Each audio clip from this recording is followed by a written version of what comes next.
And Mr. Speaker, is a Rwandan example. So you don't find a project in Rwanda which will last 1-2 years without being completed. Best practice, I'm sure one of our committees of Parliament, Mr. Speaker, you may want to encourage them to do a study of it.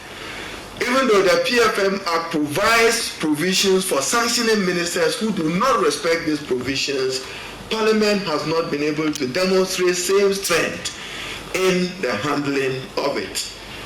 Mr. Speaker, one of the major things that was missing in this budget statement, and since 2014, that has been the practice.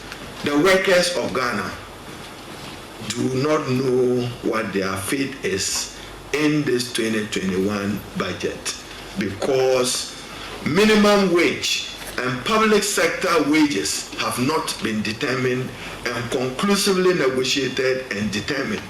So whatever numbers you have for compensation budget is likely to grow and is likely to erode any gains that may be made. And that's why advisedly since 2014 up to yesterday, it has always been a practice that we conclude negotiations on bills. So the workers of Ghana will be asking, where are we in this budget? What provisions have been made for us in this budget?